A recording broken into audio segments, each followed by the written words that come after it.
Church here in Farmersville. Mm-hmm. Melinda Kynard. I'm also from Farmersville Church. Said wrong all along, I'm sorry. What'd you say? Kennard. Oh, that's fine. Most people do. Yvette Vanderheiden, and I'm from here. I'm Darla Tutt, and I'm new here. I'm Rebecca Demery. My husband and I placed membership on Sunday. But we live in Wiley. Yep, very good. Petrie, Blue Ridge. Connie Minton, Blue Ridge. Haley McGinnis here. Karen McBride, and I don't even really know where I go. She's floating at the moment. Maybe we need to. Yes, we do. Might need to work on getting her here. Yeah, good. And I'm Phyllis Bender, and I'm floating as well. Yeah, we got two floaters on the end. Okay, and I'm Veronica. Thank you very much for being here today. I'm excited that we're back together. I enjoyed the break, and it was good. It was busy, as always, but it's good to be back. We are, as we said, going to discuss the life of David. I have been preparing for this class for the last couple months, and I've narrowed it down to 13 classes. That's a lot. As you know, the life of David there's a lot about him in the Bible, and I have him categorized into 13 classes. Now, I don't know that we'll get through all of those. I would love to if we could, but we don't want to drag it out forever. Our goal is to get through the life of David in order to go to Branson to the Sight and Sound Theater and watch the production of David. We did that last year with Esther, and we had a good time. Several of us went, and it was fun, and the production is amazing. So I am really excited to do that again. So we'll plan to do that. Hopefully we'll be able to do that right at the 1st of May before we go on into summer, and then it's already too late. David starts in March in Branson, so it'll be playing, or they'll be performing already. But anyway, okay, so we are going to take a really quick introduction to David today. The homework, if you will, was to read 1 Samuel chapters 8 through 15. If you didn't, that's okay. You can always go back and read them. But this kind of just sets the context historically for David as before we're actually introduced to him in a formal way. The first thing I'd like to do is, if you have your maps, if you'll remember, this is the map that we've used several times before here. Clint made this, and so if you have it and brought it, great, go ahead and bring it out. If you don't have one and would like one, I have copies here. If you already have a copy at home, I do have just limited copies with me here, so if you already have a copy at home, maybe you can share with your neighbor for today. But I know we have some new people here, so I don't have mine. okay, I'm just going to give you the first 2 pages. This is all more than what you're going to need. I'm not going to bother with all the rest. They're irrelevant at this point, but if you'll just take one of each of those pages, and we'll just look here at where David sits, where Saul sits, where Samuel sits. So this just helps us to set the timeline historically for David. I'll explain the chart very briefly.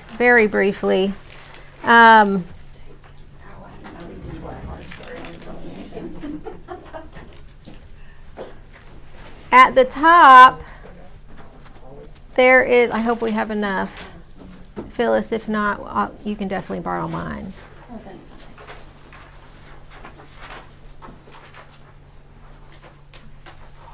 You're all right.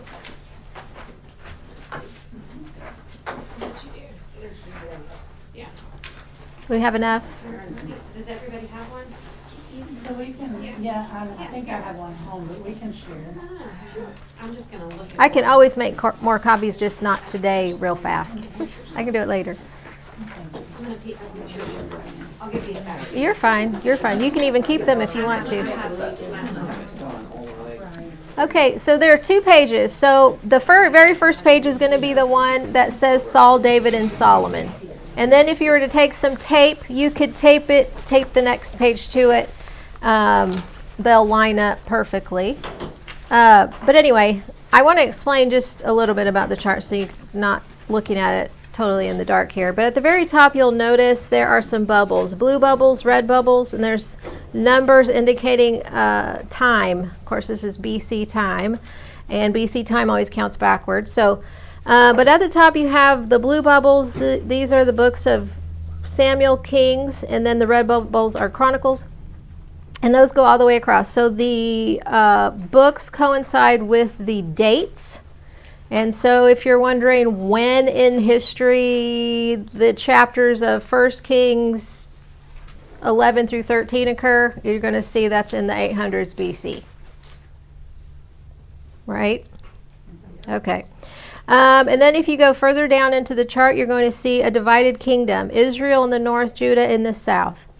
But between Israel and Judah, before the kingdom divided, of course, Saul was their first king, David reigned next, and then Solomon. But then after Solomon died, the kingdom divided. Above the names Saul, David, and Solomon, you see Samuel and Nathan, right? Those are the prophets who were working during the reigns of these kings. Samuel stretches into David's life a little bit, but not while he was king officially. But anyway, David did know him. Okay. And then if you go further onto the chart, you'll see above in Israel, the northern kingdom, there are those different colored boxes, right? These are all the kings of the north. They are different colored because they are the different dynasties that reigned. So you had Jeroboam, whose son Nadab reigned for a brief period, and then this man Baasha, who was not related to Jeroboam at all, then reigned. His son Elo reigned, because his little rectangle there is blue. But then Zimri came along, and he was not of that family, etc. So Omri, Ahab, Ahaziah, and Joram are all one dynasty of one family. But then you see the color changes, but if you look down at the south in Judah, they're all the same color. They're all blue because they all stem from David. And that God had a point for that because Jesus was coming and his seed line was not broken. Okay, and then in the middle you have, actually let's not go to the middle yet. Underneath the different colored boxes of those northern kings, you have some more prophets. Ahijah, Elijah, Elisha, right? Okay. And then you have, there's some seemingly random, but there's some major and minor prophets listed in some blue boxes, like Jonah, Hosea, Amos, Joel, Isaiah, Micah. So if you're ever reading one of those prophets and you're wondering, I wonder when and where and to whom they prophesied, you can look on this chart and go, this was the time when Hosea preached and this is who he preached to. It's very handy. And now in the middle, these are where all those little Nike swishes are. You have Egypt over. These are the world superpowers at the time. So you had God's nation, Israel, during this time, but there were mightier nations than Israel. Israel was a little bitty nation who didn't have very much power. But they lived in a really good land. And so everybody wanted that land. So you see underneath Solomon, Egypt was a threat initially. And they had some issues with Egypt, but then pretty soon Syria overcame Egypt and became the next world superpower. But pretty soon Assyria then gained control, and so on and so on. But that just gives you the world history at the time and the world superpowers that were reigning during that time. The bottom has some red bubbles. That's just 2 Chronicles down there. Okay, so that's just a brief look at this chart. But as you can see, this is who we're interested in is David, and he is about the 1000 BC. That's a really easy number to remember. 1,000 years before Christ came into the world, David reigned and ruled. But Saul was before him. So we are going to look primarily at Saul today. That's why I asked you to read those chapters. We're going to look primarily at him, but before we do, I would like to set the textual context now for David, because there is a lot of information in the Bible about David. If you'll take one of those and pass it down. This is just something I typed out to help me as I was studying. I just like to have things in order, and they have to make sense in my brain, so this helped me. So when we open up to where we first learn about David, it's in 1 Samuel, not at the first chapter, but eventually David comes along here, but there's a whole lot that happens before David comes on the scene. There's a lot of history that happens here with some pretty important people. So we're just going to run through here, 1st and 2nd Samuel, 1st and 2nd Kings, 1st, 2nd Chronicles, real quick. It's not going to be, and everything's here. I don't even have to do this necessarily, but I think it helps. We know when you open up to 1 Samuel, the first person I think of in Samuel is Hannah. That's the very first chapter. Hannah is barren, and she really wants a child. God grants her one, and it's Samuel. Samuel's called to be a prophet. Next, you have the next significant thing that happens in 1 Samuel is chapter 4, when the Ark of God is captured. The Philistines, they come on the scene. They've been on the scene, but they're still on the scene. And so they take the Ark of God. It's a huge deal. Eventually, the Ark is recovered, and then it stays at a place called Kirjath Jearim for 20 years. And then you get to chapter 8, where Israel now wants a king. Chapter 9, Saul is chosen. You see how we're going through here? Okay, yeah, we're going to get to the details of 8 through 15 here in a second. But then we finally get to chapter 16 in 1 Samuel when David's anointed. Chapter 17 is the very famous chapter about Goliath. 18, and then you have through the rest of 1 Samuel from chapter 19 on, David's basically just on the run from Saul because Saul went crazy and is after David. Yes. And so that closes 1 Samuel. But then 2 Samuel now is all about David. It's all about, as I have here, all about David and the full establishment of his reign and the growing strength and power of Israel. Israel was very successful during this time under David's reign. Militarily, there was peace throughout, he was gaining peace throughout the land, so that when Solomon reigned, now it was really, they were really prosperous, really peaceful. It was the best time that Israel had ever experienced under Solomon. But David did all the work, really. Okay, and then when you get to 1 Kings, David is old, and he's been through a lot with some of his sons, and there's pressure on him to now proclaim Solomon as king, and he does that. David dies, Solomon reigns, and then in 1 Kings chapter 12, the kingdom splits after Solomon dies.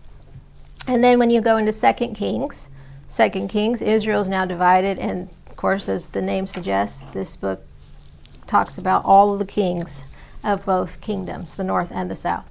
Now, 1st and 2nd Chronicles are really a historical recap of Samuel and Kings, but there are some things included in Chronicles, especially in 1st Chronicles, that are not included in Samuel or Kings, and that is there. I have it listed here. Chapters 1 and 2 are all about genealogy. Well, chapters 1 through 9 are all about genealogies, but David's family tree in particular is in chapter 3. And then when you get to chapters 10 through the rest of the book of 1 Chronicles, this is just a recap of David's rule and reign. There are some things missing there, like Bathsheba. You won't find the account of Bathsheba in there. But there are some things added, some little details here and there that are added that are helpful when learning about David. So those are good chapters to read, 1 Chronicles 10 through 29. And then 2 Chronicles, of course, is all about Solomon now and the divided kingdoms, kings throughout history. So with all of that said, David, here at the bottom, I have where you can find David if you were just wanting to read only about David. You would find him in 1 Samuel 16 through 2 Samuel. To 1 Kings chapter 2. So basically from 1 Samuel 16 all the way to 1 Kings 2. You'd find a little bit about him in 1 Chronicles 3, and then the rest about him in 1 Chronicles 10 through 29. I hope that makes sense.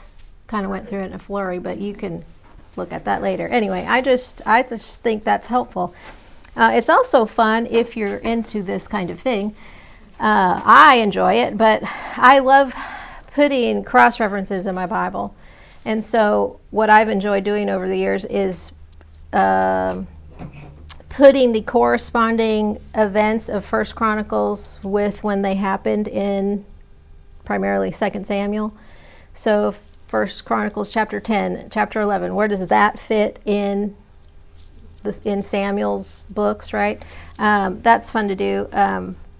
If you have, extra time and you just want to spend some time in the Word doing that. Or to make a chart, you can do that. That's fun. Okay, that's all that is. All right, so today I want us to now just set the stage for David. That's what we're going to do today. We're going to look primarily at chapters 8 through 15. And these chapters are primarily about Saul. But Saul's a key player here, a very key player that sets the stage for David to come on the scene and reign. Okay, so do we have any questions so far? I know I just kind of blazed through that. We good? Okay. Okay, so beginning in chapter 8, this is where Israel demands a king. Samuel, of course, is on the scene. We learn from verses 1 through 5 that Samuel now is old. His sons are corrupt. Verse 3 says they did not walk in his ways. They turned aside after dishonest gain, took bribes, and perverted justice. So they were not good men. And so Israel says in verse 5, look, you're old, your sons don't walk in your ways. Now make us a king to judge us like all the nations. So Samuel, of course, was displeased with this in verse 6. He prays to God about it. But God tells Samuel in verse 7, go ahead and heed the voice of the people and all that they say to you, because they have not rejected you, but they have rejected me, that I should not reign over them. So Samuel, in verse 10, tells all of the words of God to the people. But he says in all of this several things about how this king is going to start taking. I don't know if you're my version, the New King James says over and over, he will take, he will take, he will take, he will take, he will take. I don't know what the ESV or any other version says, but you know as well as I do that any good leader is not a taker, right? They're a giver. If you're going to lead well, you're going to be a giver, not a taker of your people, whatever. Good leaders always give more than they take, right? Okay. Well, Samuel warns them about this kind of king that they are requesting, but they want it anyway. So look at verse 19. Nevertheless, the people refused to obey the voice of Samuel, and they said, no, but we will have a king over us, that we also may be like all the nations, that our king may judge us and go out before us and fight our battles. So we have Israel now wanting to be like the other nations. They were really far from it in actuality. They were not like any of the other nations. They had no physical king, of course. They had a god. They were serving a god that they couldn't see. They had no army. They had, no formalized army. They had no weapons. We're going to learn that later in chapter 13. They were small in number, considering the other nations around them and the size of the land that they lived in. And their land at that was even getting more and more difficult to maintain, to control, to keep on, they were having a hard time living in that land because of their enemies. And they worshipped a God that they couldn't see, and their leader, this prophet Samuel, was old, and his sons were basically worthless, and so they wanted something new. They wanted to be like the nations around them, and so God gives them what they wanted. And we're going to talk more about that because there's a lot to be said about that, but we'll do that at the end of this lesson. Okay, so then into chapter 9, we are introduced to this man that God chose. His credentials there, or the description of him begins in verse 1. He's of the tribe of Benjamin. His father's listed there. He's he's a Benjamite. It says there, a mighty man of power. He was choice and handsome. He was tall, right? From his shoulders upward, he was taller than any of the people. So his looks fit the bill, right? You'd think he has all that it takes to be a mighty warrior. He's big and strong and prime of his life, I'm sure, and even looked good. So he was it. And then we read about this mission that Saul's father sends him on because the donkeys are lost. But this mission provides the opportunity for Saul to encounter Samuel. And the reason that's important is because Samuel's going to anoint Saul. And so in verses 15 and following, we have their Saul and Samuel meeting for the first time. That's really the sum and substance of chapter 9. But as you're getting toward the end of chapter 9, you see chapter 10, verse 1. I don't know why there's a chapter break here, but it's an unfortunate one, I think. But chapter 10, verse 1 is actually the official verse where Samuel anoints Saul. He takes a flask of oil and pours it on his head and kisses him and says, "Is it not because the Lord has anointed you commander over his inheritance?" So here is when Saul is anointed officially by Samuel. Samuel then gives Saul several instructions. One of the main ones was that some instructions about the Spirit of God and when that was going to fall upon him. There was also some instructions about Samuel told Saul to wait for him for 7 days when he gets to Gilgal. Eventually we learned that he didn't do that, and that doesn't happen till chapter 13 though. But all that Samuel said so far happens. Saul, the Holy Spirit comes upon Saul. He begins to prophesy. He goes home though, but he doesn't tell anybody. Did anybody notice that if you read through that? He doesn't tell anyone about the anointing. Which is interesting. There's a lot to think about there as why he didn't do that. But then you get to verse 17, and this is where Samuel calls all the people together at Mizpah. So Saul is anointed at Gilgal, but at Mizpah then he is proclaimed king publicly to Israel. But when this happens, this is when they can't even find him because Saul's hiding. It's a mighty leader right there. But he's hiding and he can't be found. He's among the equipment. But he comes out of there, and Samuel proclaims him as king here.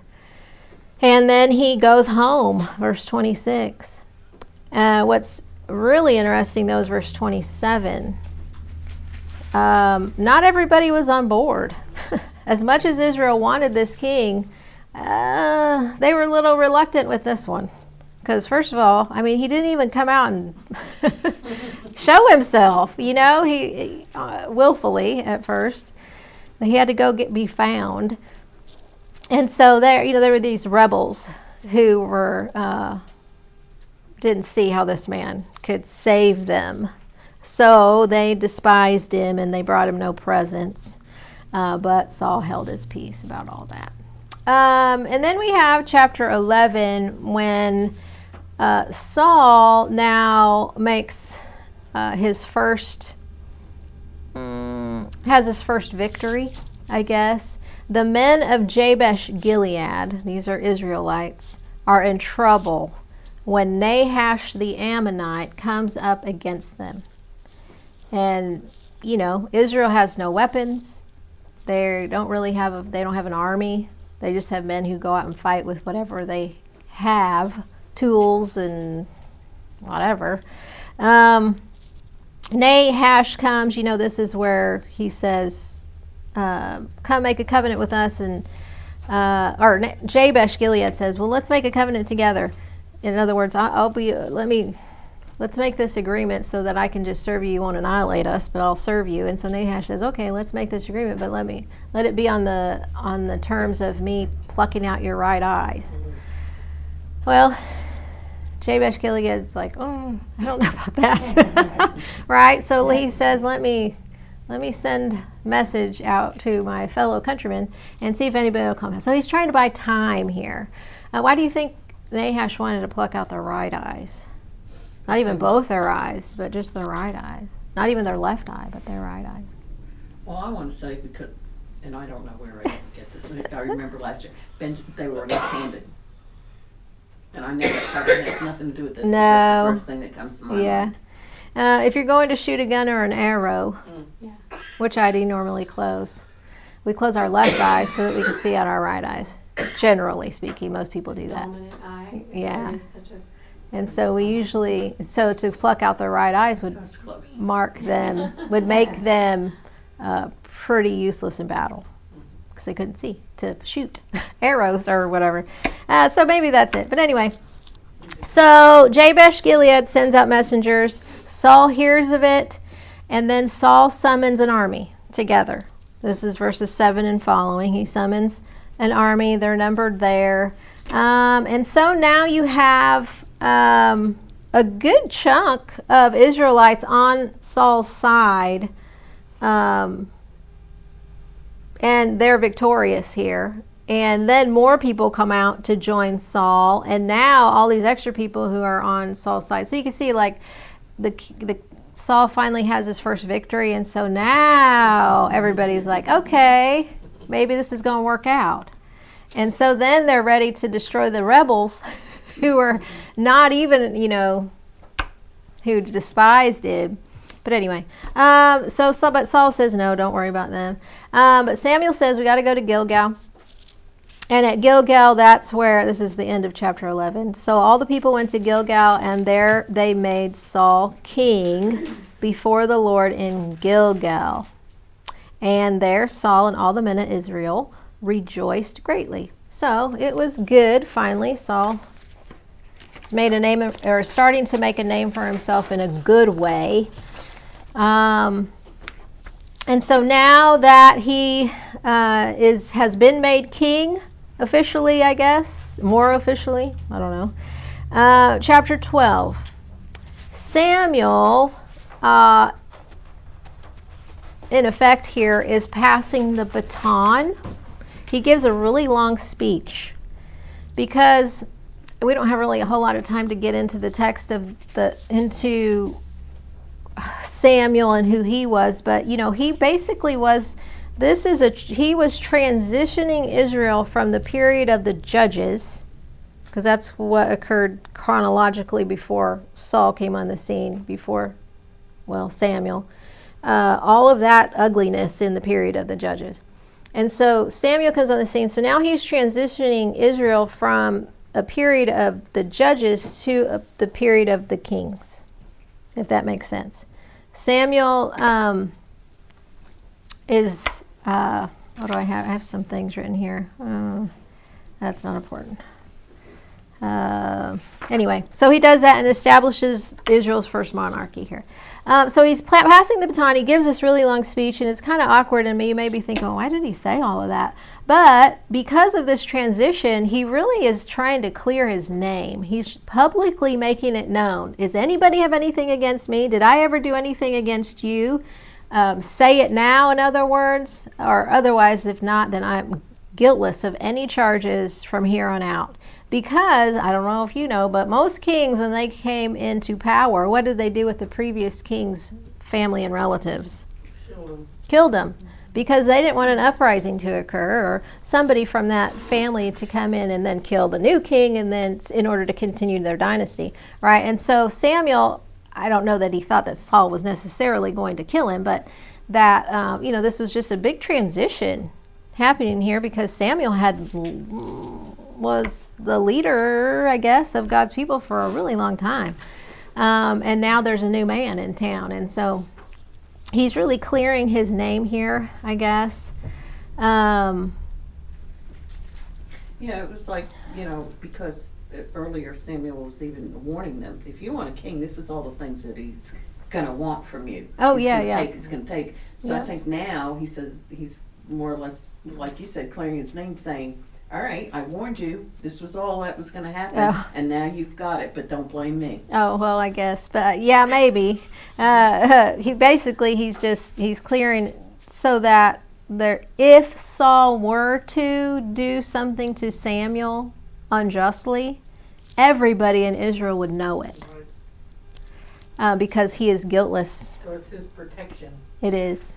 Smart. But anyway, because eventually, Samuel and Saul, right, parted ways harshly. But anyway, okay, so then Samuel does that initially in this big long speech. He gives a brief history of Israel beginning in verse 6. And then at the end of that, he says, okay, but Yahweh is still your king, but he's giving you what you have chosen and asked for. And then he begins to explain, okay, but in verse 14, if you fear the Lord and serve him and obey him, ... then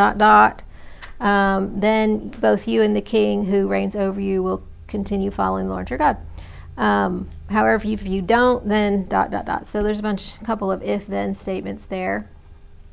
God then in verses 16 through 18 confirms the prophet's words here with this big thunder rain situation in order to confirm the prophet's words. In other words, he's saying exactly what I want him to say, kind of thing. And then we're just going to skip the very last of that because that'll come into play later. But into chapter 13. Now, these next few chapters, so here Saul makes a mistake, chapter 13. Chapter 14, he makes another one. Chapter 15, he makes his final big one. Well, I say his final big one, but another one, and it was huge. Okay, so this very first mistake that Saul makes here is when he doesn't wait for Samuel. He goes on ahead of what Samuel told him to do. He offers the sacrifice himself.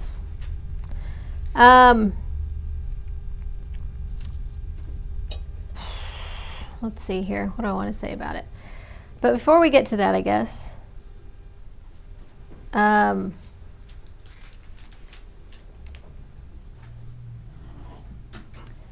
I'll be here forever. Okay, so Saul's first mistake was not waiting for Samuel to come and offer the sacrifice because Saul wasn't qualified. He wasn't a priest. Now, Samuel acted as a priest. He wasn't a let me rephrase that. He was a Levite. He was a Kohathite. So he wasn't of the tribe of Aaron, but he was of Aaron's brother Kohath. I think that's right. So he was still a Levite. They were all Levites from Levi. And so he served as a priest. Even from a young age. This is chapter 2, verse 11. I think I have this written somewhere. I don't even remember. But anyway, whereas he served, ministered before the Lord. So from a young age, he was doing that. And so Saul had no right to offer the sacrifice without at all. That's why Samuel told Saul to wait for him, but he doesn't. Knocking at his door. This is the background.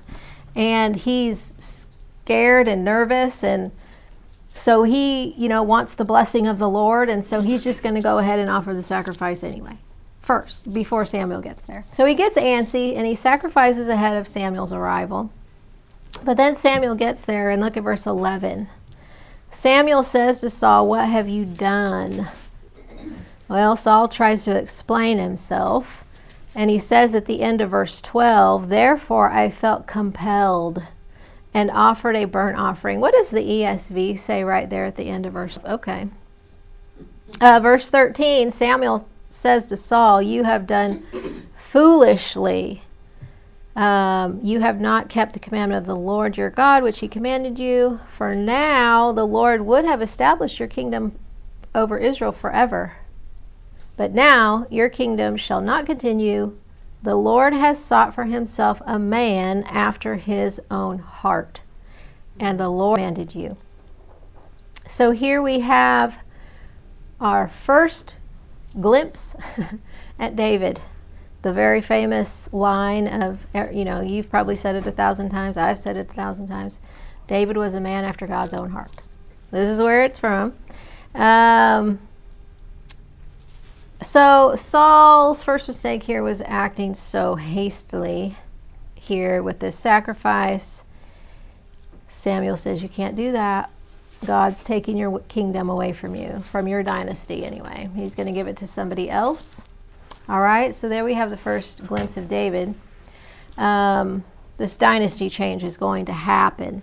But we can, there's huge applications we can make here, I think, before we move out of this chapter, or out of this section. There's a couple of dangers in applying this situation. Number one, the danger of acting out of harmony with God's will. Saul did that. Going beyond what the Lord has said. Yes. If we go back and really look at that sacrifice he gave, it was not just a put down or a slap in the face to Samuel. It was a direct slap in the face to God. Oh, absolutely. So he Yeah. knew the Jewish law. They had all been steeped in that. Oh, yeah, And he absolutely. knew better, but he thought to himself, He got, like and I that's said, what happens when yeah. we turn in and think to ourselves rather than looking to God. he became very insecure. Yeah. He acted without faith toward God. But I see it on the other hand, that he was made king. So he had the. Oh, and maybe his pride No, came in, No, in his eyes. and maybe In his, his own eyes. So maybe- He elevated He himself elevated above himself. God. I was getting ready to say, so maybe his own pride got in the way here, Right. because after all, he's Fear. the king. Right. Yes, absolutely. It wasn't an affront to Samuel necessarily. He disobeyed Samuel, but he disobeyed God's words through Samuel. Yeah, it was an affront to God for sure. But Samuel was offended because of that. Well, because he had offended him. disobeyed God. Yeah, Because he knew that didn't. they were in trouble. Mm-hmm. right. Right. So we learned a couple of things, like I said, acting out of harmony with God's word. I think Saul was acting a lot on his feelings. He was feeling the pressure of the Philistines here. And that can create in you, when you're feeling pressure, it can break you down, right? It has a tendency to do that. Break us down and do things that we wouldn't normally do, maybe. That might be out of character or out of harmony with who we really are. And so here I think he was allowing those feelings to guide him. And you know as well as I do, there's lots of scriptures about how deceitful the heart is. Our feelings change with the weather. It's, they can't be counted on for much. But instead, of course, it's important for us to learn what the will of the Lord is, trust in Him who is unchanging. That's the best course to take always. Okay, so that's kind of what we learned here a little bit, if we wanted to apply some of this to us today. But at the end, the rest of this chapter, chapter 13, we learn some things. We learn the dire condition of Saul's army. They had no weapons. This is where we learned that they had no weapons, that they were few in number, and they were charged high prices by the Philistines just to sharpen their tools. I don't know if you remember, we've talked about the Philistines before. The Philistines were mainly located on the coast of Canaan, near the Mediterranean Sea. They had 5 city-states. I have them listed here. They're not important. Gath was one of them. That's where Goliath was from Gath. Anyway, but they had 5 city-states on the coast of Israel, Canaan. But their main commodity was iron. So they were very skilled iron workers. which meant that they had iron chariots, they had iron weapons, they had the blacksmiths, which is why Israel had such a hard time defeating them. They were what do you call it?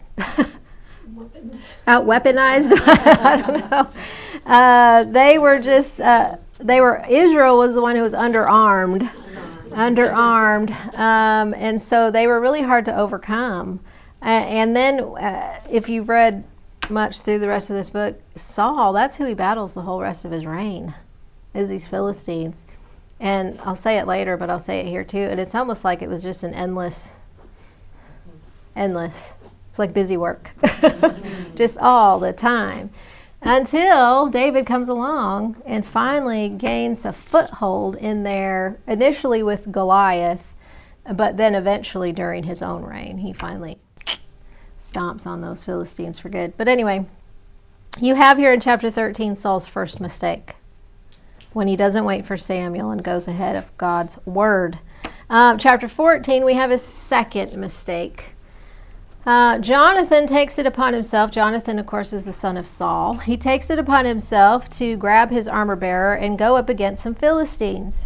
God gives them success. He kills about 20 of the Philistines, but then some chaos ensues here. The Philistines are all up in arms and confused about what's going on. And then Saul is like, what just happened? Who are we missing from the camp? Who caused all this, right? And so then Saul finds out it was Jonathan.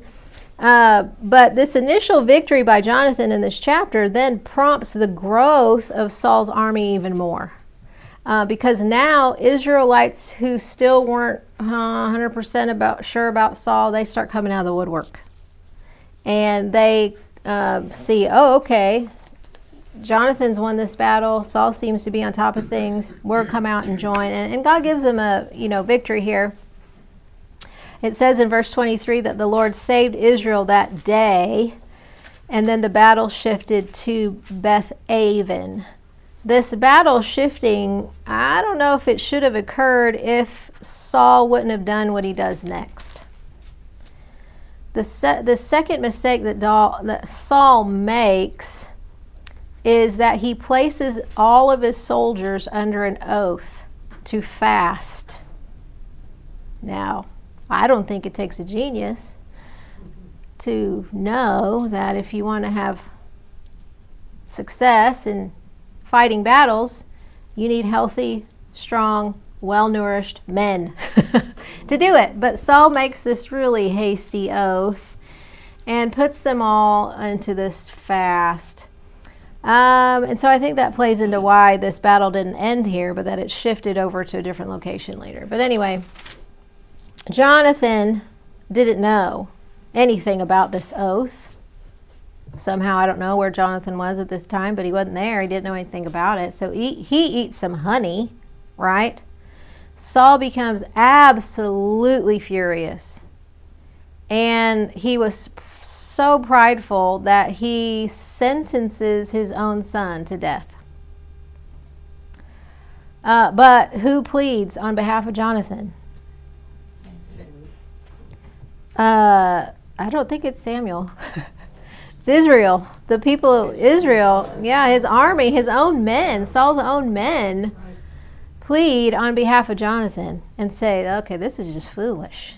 This doesn't make any sense. And so Jonathan's life is spared here. Saul doesn't kill him. But it gives us a glimpse now of what we're dealing with Saul. Especially knowing that he's really not even in God's favor anymore, right? What do I have here? At the end of this chapter, we just learn how Saul continues to battle all of these enemies. Look at verse 47. So Saul established his sovereignty over Israel, so he is fully established as their king. And he's really basically doing what Israel wanted. He's going out and fighting their battles. And he fought against all his enemies on every side, against Moab, against Ammon, against Edom, against the kings of Zobah, against the Philistines. Wherever he turned, he harassed them or struck them. And then verse 52 is very telling as well. Now there was fierce war with the Philistines all the days of Saul. And when Saul saw any strong man or any valiant man, he took him for himself. So he was a taker. Anytime he saw somebody who looked, I guess, strong and valiant, he took that man for his army. But the point is that Saul is established. He is doing exactly what Israel wanted in a king. He's going out and fighting all these battles. And he's taking every valiant man with him as he goes. Okay, so that was Saul's second mistake. Now we get to chapter 15, Saul's third mistake. The one, I don't know if you want to call the final one that breaks the camel's back necessarily, but it's no good here. And we've talked about this before because this played into when we talked about Esther. But this is when God sends Samuel to tell Saul to go out and finally punish Amalek, the Amalekites, for what they did to Israel. This is verse 2, chapter 15, verse 2. How Amalek ambushed Israel. Way back in Exodus 17. Israel's coming out of Egypt, and Amalek comes up and attacks Israel. And we learn in Deuteronomy 25 that it was an ambush from behind. So it wasn't even a frontal attack, but they were really sneaky and came up from behind. And who's straggling behind when this whole group of people? Weakest ones. So they come and attack the weakest part of this convoy. And God isn't happy with that. And so he promises from then on that at some point they're going to be utterly destroyed for what they've done. And so God calls on Saul to take care of this situation. But he doesn't, because God said, go in and utterly destroy Amalek, the king, the women, the children, the men. But Saul doesn't do that, right? He saves the king. This is verse 8. He took Agag, the king of the Amalekites, alive.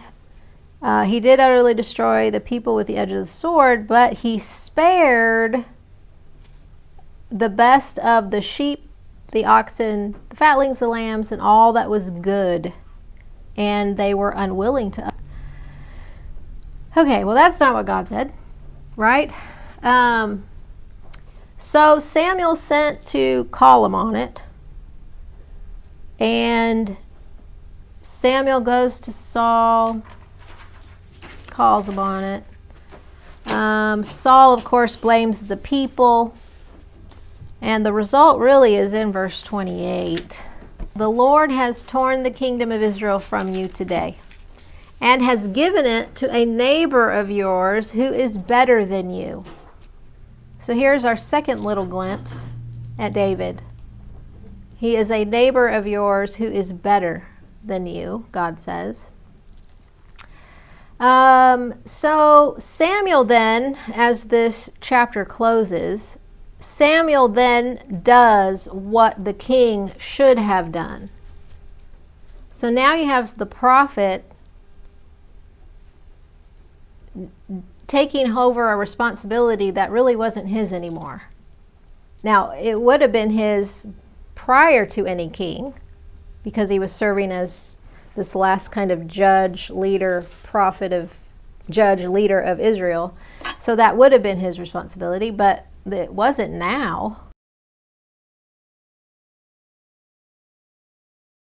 Was supposed to do. So Samuel takes care of business here and hacked Agag in pieces before the Lord in Gilgal. That's the end of verse 33. Let me see what I have here. Here at the end of this chapter, verses 34 and 35, that Samuel then goes to Ramah. That's where he lived primarily. And then Saul went up to his house at Gibeah. Samuel went no more to see Saul until the day of his death. Nevertheless, Samuel mourned for Saul, and the Lord regretted that he had made Saul king over Israel. So Samuel and Saul part ways. It's not on good terms. And you'd think, I don't know, anybody surprised that Samuel was mourning for Saul? That's what it says there. Samuel mourned for Saul. Is that shocking? He wasn't. Yeah. What was right. He didn't live up to the standard that he was supposed to. But they part ways here, and I think it's important to note that this may not sound like a whole lot, but I think it does carry some weight, because now you have this one approved source of divine authority in Samuel leaving Saul. So in effect, Saul's connection, we do know, eventually, of course, we have read about the Lord's Spirit departing from Saul and all of that. So, and then he just spirals downward from then on. But this is pretty significant, I think, when Samuel and Saul depart and never again see each other. This effectively disqualifies Saul as representing Yahweh as king, basically. But he continues to reign throughout the rest of this book. His reign comes to an end in the last chapter of 1 Samuel 31. But he reigns until then. Acts 13:21 is where Paul says that Saul reigned 40 years. But it seems as if during the majority of his reign, he was pretty inept. That's the only word I can think of. He was inept and really pretty unsuccessful. The Lord wasn't with him after all. And so that's why I say it was mostly busy work. Fighting these Philistines all the time for something to do almost. And then, of course, if you've read anything more about Saul, he just went pretty crazy too. Anyway, that was his reign. It was pretty inept. He was inept and unsuccessful and just did all this busy work until his appointed end. I can't help but think of another leader who did that. Okay. I have a Yes. question whenever I was reading this, and 16 verse 14. It Yeah. says, now the Spirit Mhm. of the Lord departed from Saul, Mm-hmm. and a harmful spirit Mm-hmm. from the Lord Yes. tormented him. Yes. That really struck me as Yes. a surprise. Doesn't seem right, does it? No, How could God do that? yeah. Yeah, good. No, I think it's a great question, and a lot of people have struggled with that, and me too. And I will say I'm not going to talk about it right now, that's but fine. we will. Okay. That just hit me in the face. I'm like, wait a minute. Yeah, we will. We'll talk about it a little bit.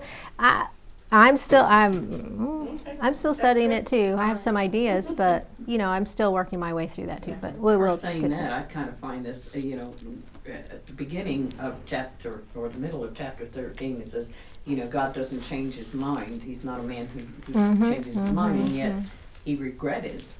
How God regretted something he did. That kind of like It's just the it would. wording, I think, is what. Yeah, it would be the same thing as what God said in Genesis when he had regretted making man Yeah. before he sent Noah and the flood. Because they had all turned sinful. They were disappointments. Yes, and that made him sorrowful. Yeah, I think That is disappointed something, yeah. would be a better word than Yeah, these were his regretted. I mean, Yeah. Does the ESV put regret there? I don't even know. I don't know. This is what. 15:35. 1 Samuel 15:35. 1 Samuel 15. Uh-huh.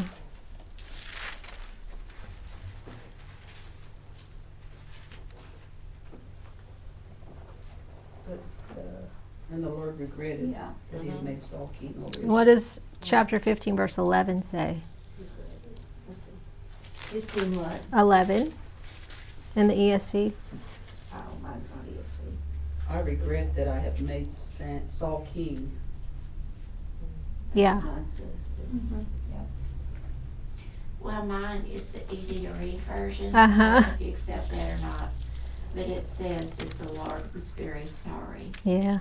I think it's the same idea that you read about in And I would Genesis. have to look up the Hebrew and interpret that for you and what that meant, but I don't have my rules with me to do that. If you look over in Genesis,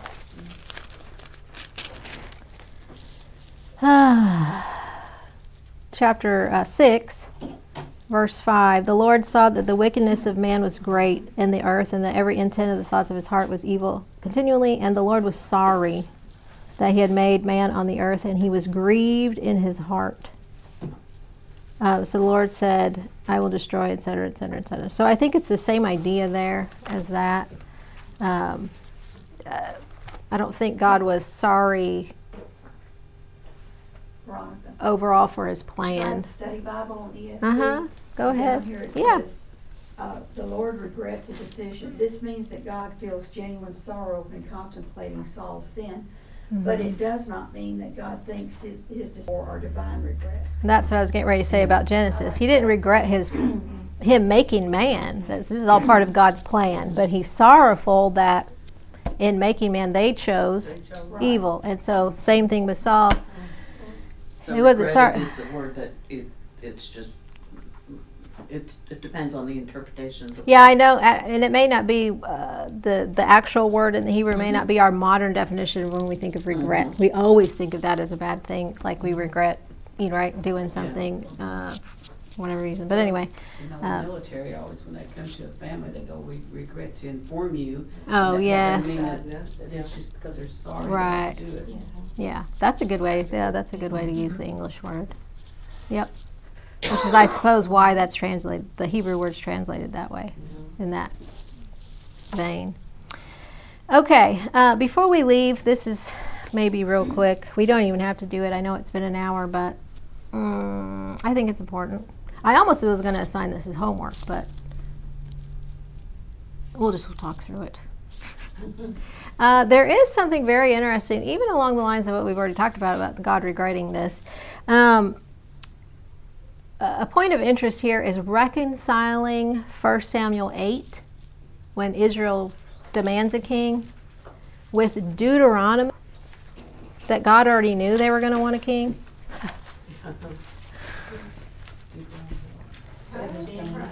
Deuteronomy 17, yes.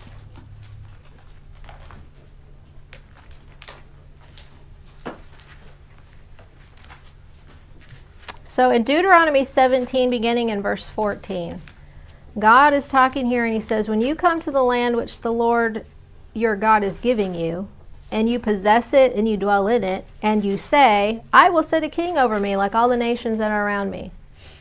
You shall surely set a king over you, whom the Lord your God chooses. He's going to be one from among your brethren. He's not going to be a foreigner. He's got to be an Israelite, in other words. And in verse 16 says, he shall not multiply horses for himself, nor cause the people to return to Egypt to multiply horses, for the Lord has said to you, you shall not return that way. In other words, don't go back to where you came from. He shouldn't lead you that way.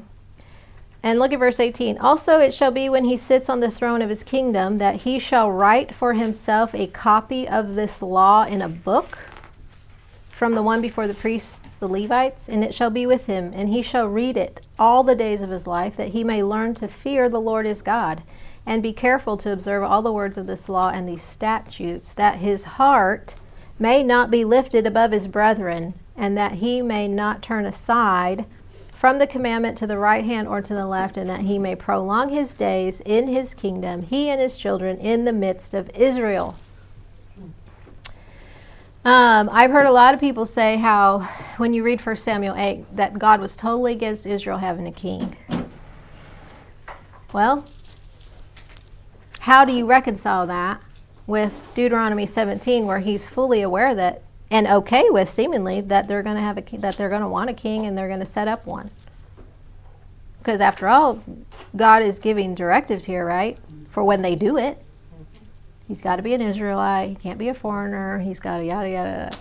Okay, so how do you reconcile 1 Samuel 8 when they want it and this Deuteronomy 17? Actually, Passage. it was Samuel that didn't want it. At first. I mean, he pleaded with God. Yeah, he was sad when they asked for one. Yeah, he was sad. Right. Yeah, he asked God, why Right. are we gonna do this? I think the answer lies within the fact that God wasn't antagonistic to the idea of a monarchy over Israel, you know, a king sitting on a throne over Israel in general, but instead he was antagonistic to their attitude, Right. their motivation for wanting a king. Remember, because they said, we want to be like the nations around them, but Israel had always not been like the nations around them. They had always, prior to any king sitting on an earthly throne, they were governed by God with no earthly monarch, right? They and so then God says, when you decide to set one up for yourselves, well, he's still going to be subject to me, right? This king was just a figurehead of sorts, still under the rule of Yahweh. But in 1 Samuel 8, they are desiring something different than that. And it's, I guess, a little bit understandable. You know, they said, we want to be like all the nations. We want a king to judge us and go out before us and fight our battles. Kind of like what they wanted when Jesus came. Okay, Their maybe so, concept yeah. was of, Yeah, right. Yes. But they wanted somebody to go out and fight their battles, right? And maybe you can understand it a little bit. I mean, Israel, I'm assuming, it kind of felt like sitting ducks there in Canaan. They were the littlest, like we said, the littlest nation. They weren't very big. They weren't very powerful. They didn't have a mighty army. They didn't have a leader that anybody could see. I mean, you know, their leader was old and his children were corrupt and worthless. And so there wasn't anybody representing them that was strong and able-bodied and could, you know, persuade and dissuade, you know, enemy nations.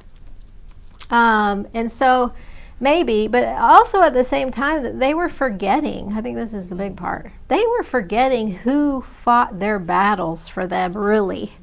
Well, Yahweh was the one fighting their battles, and he was the one that obtained their major victories, not even Samuel or Saul or anybody else, Moses, Joshua, but God was working through these men to accomplish these major victories, and they were forgetting that. And I think that's why God says to Samuel, they have not rejected you.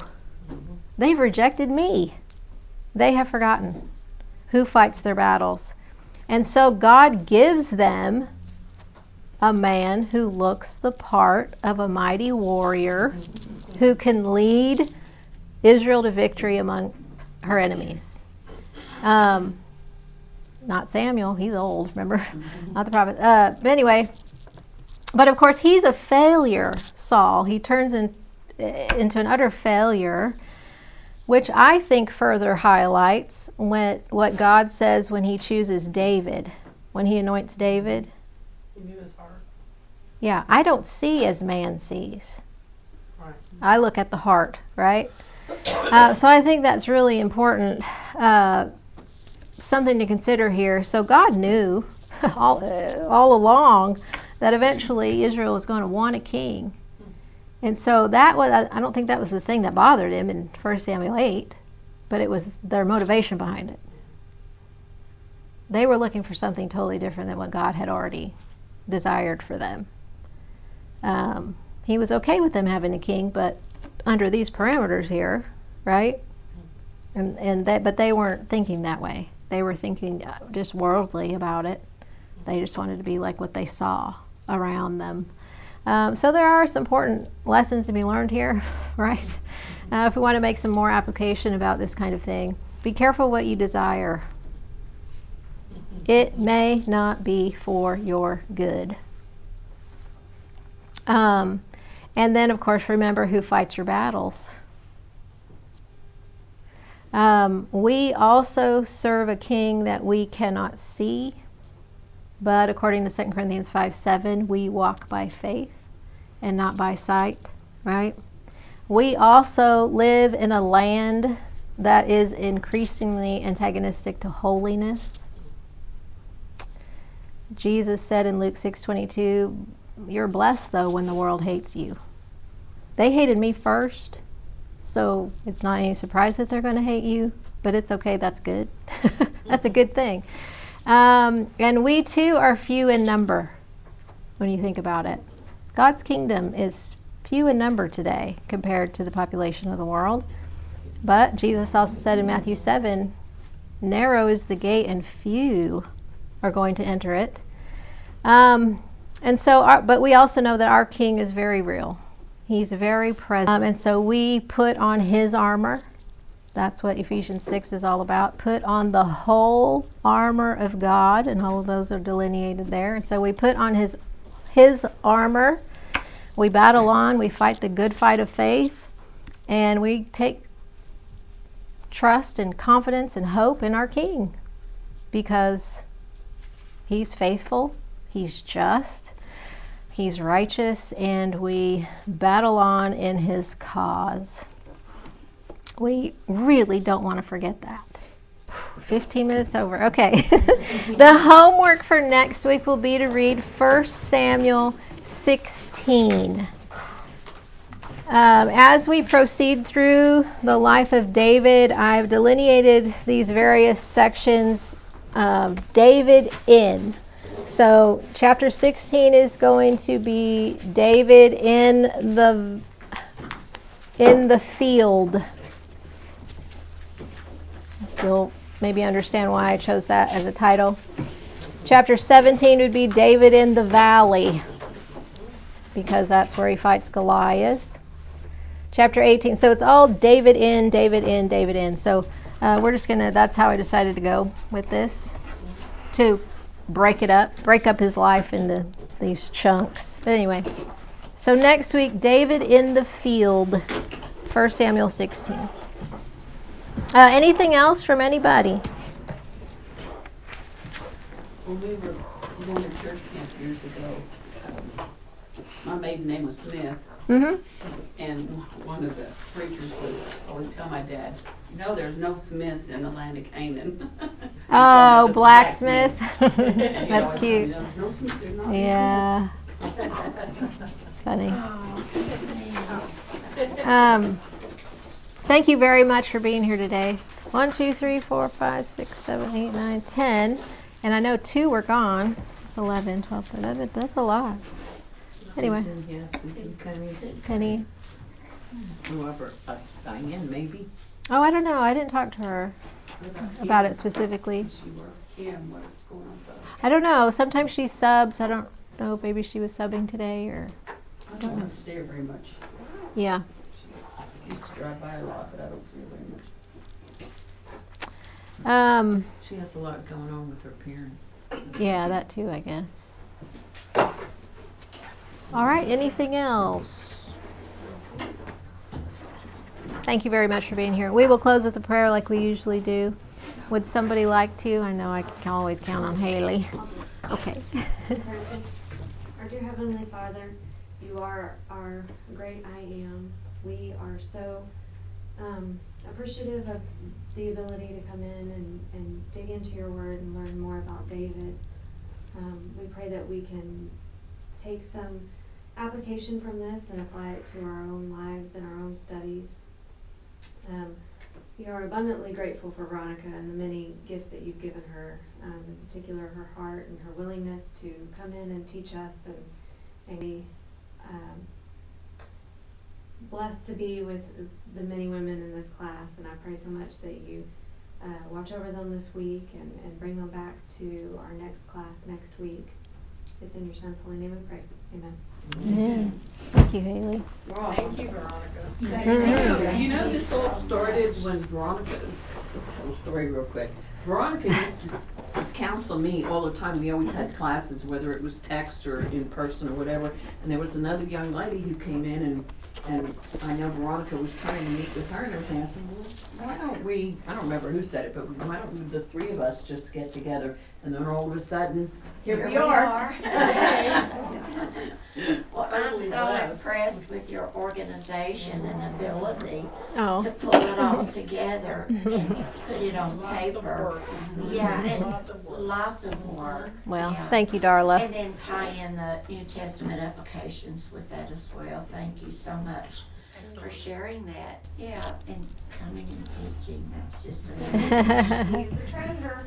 Oh, boy. We're blessed to have her. Bless on. Well, Her and Clint both. I would not be doing what I do if it weren't for you. So I appreciate each one of you making the effort to be here and wanting to. We wanna be. I'm glad that we have this many hearts who really want to study the Word of God, know it better and live it better, etc. It makes us a better people for Him all the way around. So thank you. All right. Yeah, I need to go home, so get medications. Text me where we're gonna go.